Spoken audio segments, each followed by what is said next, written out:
वडोदरा में Ambe group of schools के तहत विभिन्न स्कूलों की ओर से अनहद बियॉन्ड द बाउंड्रीज शीर्षक के तहत वार्षिकोत्सव का आज आयोजन करवाया गया था, जिसके तहत छात्रों की ओर से विभिन्न तरह की प्रस्तुतियां पेश कर सभी को मंत्रमुग्ध कर दिया था। वडोदरा शहर की मशहूर शैक्षिक संस्था अंबे ग्रुप ऑफ स्कूल संचालित अंबे विद्यालय, जय अंबे विद्यालय गुजरात बोर्ड और अंबे स्कूल सीबीएसई हरणी ब्रांच की ओर से आज अपने वार्षिकोत्सव का आयोजन करवाया गया था।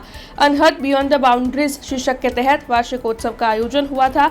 ये कार्यक्रम आजवा रोड के पंडित दीनदयाल उपाध्याय ऑडिटोरियम पर आयोजित हुआ था। इस वार्षिकोत्सव की थीम अनहद रखी गई थी, जिसमें एकलव्य के पात्र के जरिए आज के छात्रों की मनोदशा और साथ ही आधुनिक युग में छात्र का प्रतिनिधित्व काफी सुंदर तरीके से दर्शाया गया। छात्रों ने अपनी सीमाओं को पार कर कुछ नया कर दिखाने का संदेश इस थीम के जरिए दिया।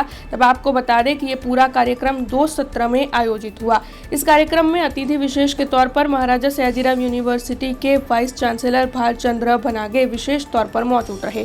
तो वहीं अंबे ग्रुप ऑफ स्कूल्स के चेयरमैन अमित भाई Shah, founder chairman Ambe group of school, साथ ही केजे विभाग के नियामक भावेशाबेन शाह, अंबे विद्यालय के नियामक मित्तल शाह, साथ ही अंबे और जय अंबे विद्यालय के नियामक विवेक शाह और साथ ही अंबे विद्यालय के नियामक आशीष भाई शाह मौजूद रहे थे और उपस्थित इन सभी की ओर से वहां पर मौजूद सभी छात्रों को प्रोत्साहित किया गया था। तो वहीं छात्रों की ओर से भी विशिष्ट प्रस्तुतियों के जरिए सभी का दिल जीत लिया गया था।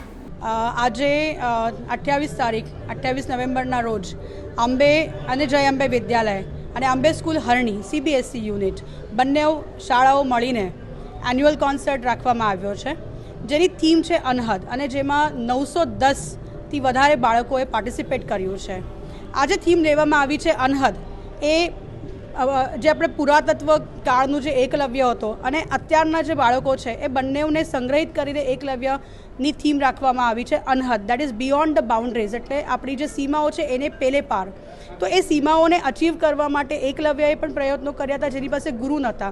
આજના બાળકો પણ એવા ઘણા બાળકો છે જેમની પાસે, જે વંચિત જૂથના છે કે જે વંચિત છીએ આ બધી ફેસિલિટીઝથી, તો એ છોકરાઓને પ્રોપર માર્ગદર્શન કેવી રીતે મળે, જેવી રીતે એકલવ્યને માર્ગદર્શન મળ્યું નહોતું દ્રોણનું, પણ એ પોતાના શક્તિથી, પોતાના સ્ટ્રેન્થથી એને જાતે શિક્ષણ સ્વીકારી અને આગળ વધ્યો। એવી રીતના આજકાલના જે બાળકો છે એમને પણ જો આપણે સરળ માર્ગો પર જો એમને વ્યવસ્થિત મેન્ટોરિંગ મળે, એમને જો ગુરુ મળે, તો એ પણ આજે જેટલા પણ વંચિત છોકરાઓ છે એમને પણ આજે આપણે વ્યવસ્થિત પ્રોપર ડિરેક્શનમાં એમને લઈ જઈ શકીએ છીએ।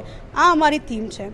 અંબે ગ્રુપ ઓફ સ્કૂલ્સની જે શાળાઓ છે, અંબે વિદ્યાલય, જય અંબે વિદ્યાલય ને અંબે સ્કૂલ CBSE હરણી, સવારના એક શો હતો, બપોરના બીજો શો છે। કુલ 900 વિદ્યાર્થીઓ ભાગ લીધો છે।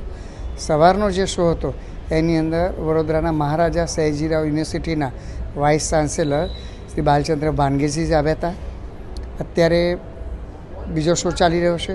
અંબે ગ્રુપ ઓફ સ્કૂલ્સના chairman Shri Amitbhai Shah, founder chairman Bharti madam, તે સિવાય ભાવેશા મેડમ જે અમારા કેજી સેક્શન અને અંબે સ્કૂલના ડાયરેક્ટર છે, તે સિવાય જે વિવેકભાઈ શાહ, જય અંબે વિદ્યાલય, અંબે વિદ્યાલયના નિયામક છે, આજે અહીં ઉપસ્થિત રહ્યા છે।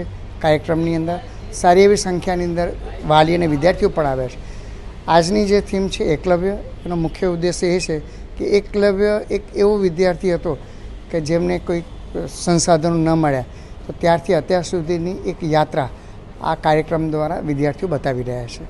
हमसे जुड़े रहने के लिए हमारे YouTube चैनल को सब्सक्राइब करें और नई वीडियो की नोटिफिकेशन के लिए बेल आइकॉन को दबाएं।